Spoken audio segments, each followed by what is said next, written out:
Hey, this is Al McGee with YETicket.com. I'm here with my good buddy and film critic, Steve Leibowitz, and he's the MovieNight.net.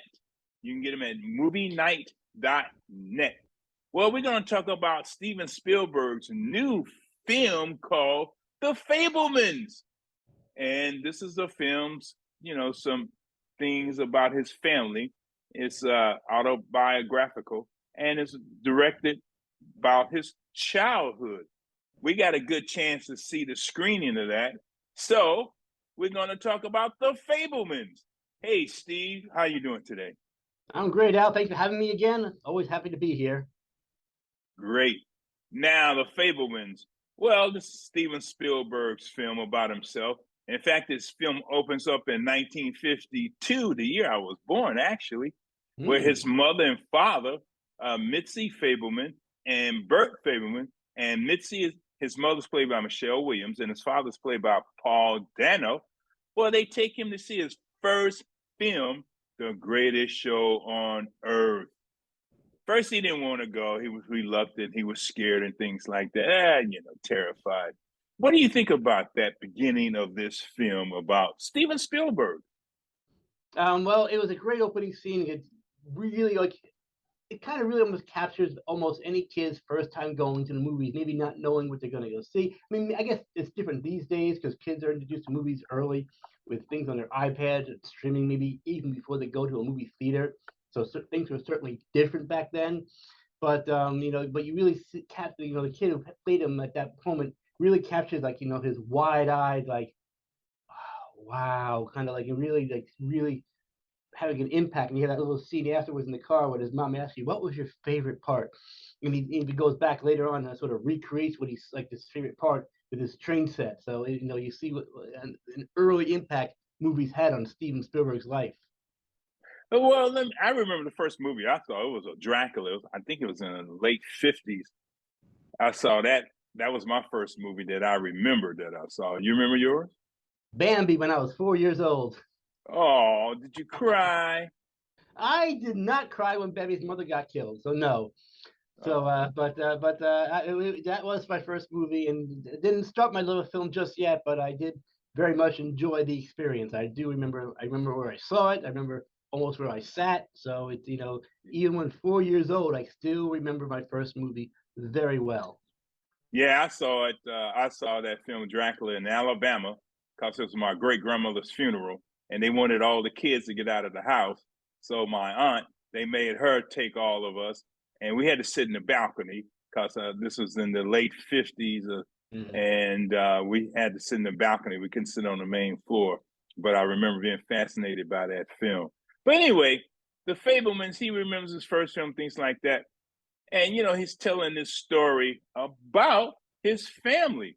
Some things about it. He can't tell everything, but it really focuses on him being a film guy because his father buys a 8mm camera and he starts creating these little movies.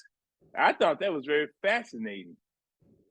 It was. I mean, it's a very personal story about Spielberg. I mean, we found out at that screening how he actually, before he went ahead and really made it, he checked with his sisters saying, "Hey, is it okay if I make this movie?" Because it's not just him making that how he made movies. There's a lot of personal things about his mother and father and how it wasn't exactly the ideal marriage.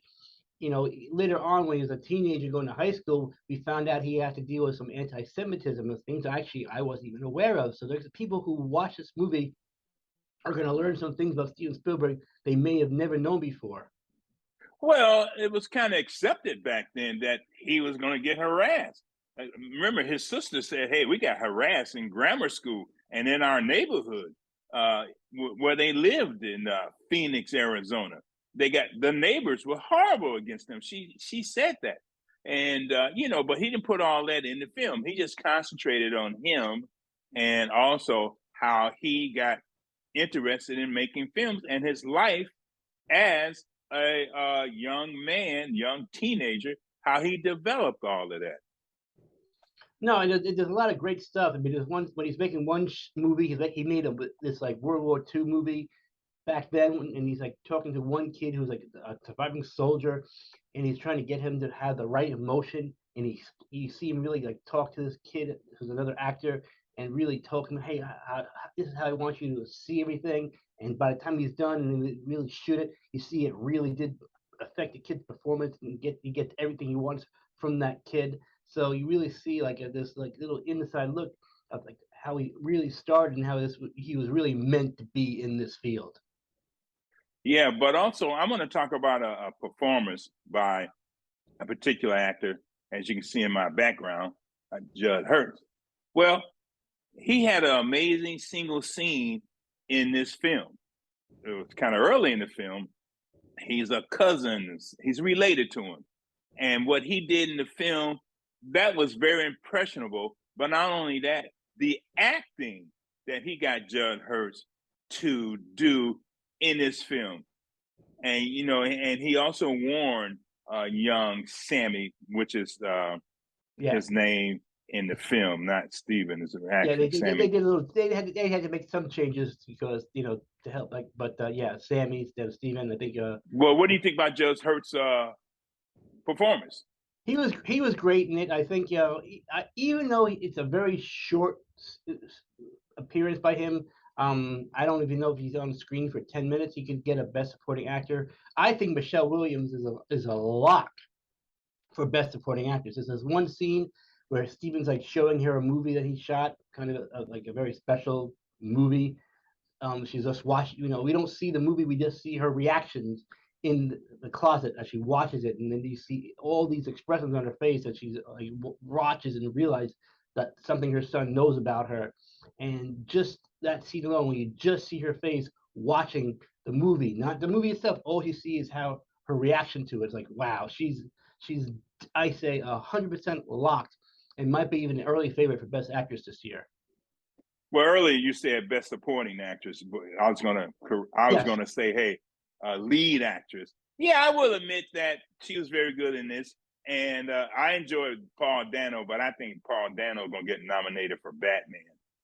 So in his role in Batman this year, as the Riddler, I thought he was very good with his cadence and speaking and things like that. He was. That's a bold prediction, Alan, and one that actually might come true. I'm actually curious to see how that plays out. Yeah, Michelle Williams in this, she was very good. You know, and the Fabelmans, you know, they went through a lot. But one thing I really like about young Sammy is that he went on to live his life. Yep. No, I think you know people who might be interested in film can may even get some inspiration from this movie, which would be nice. I mean Spielberg is one who influenced me to get into the film business. Really, he did? Oh, sure. I mean, Jaws scared the heck out of me when I was little. I mean, terrified me. I hated it because I was only 5 when I saw it. Oh, really? What? Oh yeah. Oh yeah, but today it's my favorite movie of all time, and that's definitely what's sort of like when I understand how everything was make believe, and the fact that this sparked that emotion in me really got me interested in storytelling and filmmaking, and that's why I ended up pursuing it. I mean, I kind of went the opposite direction, being a film critic, but I still go pursue it the way I can when I can. But I think Spielberg was a definitely big influence in my life for sure, and I'm sure he's been, for a lot of filmmakers he was, and maybe this one will help generate some more. Yeah, it might help generate some more, but I want to talk about another actor in that, Gabriel LaBelle. He plays Sammy, older Sammy. As you can see in the background, he's at the high school prom with his girlfriend. I thought this guy Gabriel was very good in this part as Sammy, and what I want to say is this too: Steven Spielberg really got these people to believe in the script, to believe in his dream, and also to believe in the story that he's trying to tell about his life. And they really did. Also, you got Seth Rogen in this film also, and you got Keely Karsten in this movie too. And man, that part about his best friend, whew.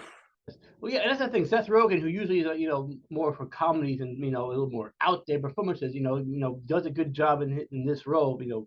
Spielberg, kept him in, sort of like reeled him in, and just got a really nice performance out of him too. That just shows you the skills Spielberg still has of, like, getting actors who you might know him from one genre and bring them into something he makes, and get a really good performance out of them.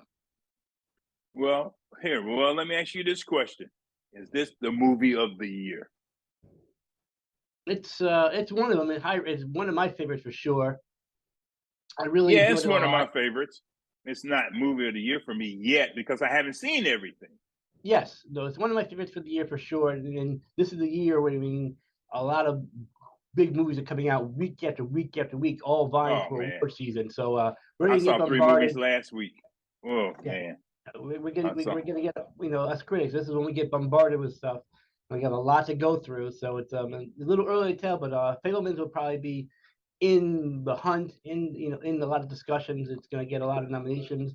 Whether it'll take home the big awards or not, too soon to tell. But it's gonna contend for sure. Well, it wasn't a perfect film for me. There was some No, few things out. So I'm going to give this. I'm going to rate this 3 palm trees out of 4. What do you rate? I'm actually with you at that rating. 3 swords out of 4. Al, All right. we're perfect on this. We're a total agreement this time out. All right, yeah. But I will admit the acting was good, the cinematography was good, and I thought the writing was there also. The writing was there, and One of the rare times Spielberg actually helps, writes the screenplay. He co-wrote it, but he doesn't write too many screenplays. He wrote Close Encounters, of course, but he doesn't write too much. But this one, of course, being his personal story, of course, he wrote this one. yeah, with Tony Kushner.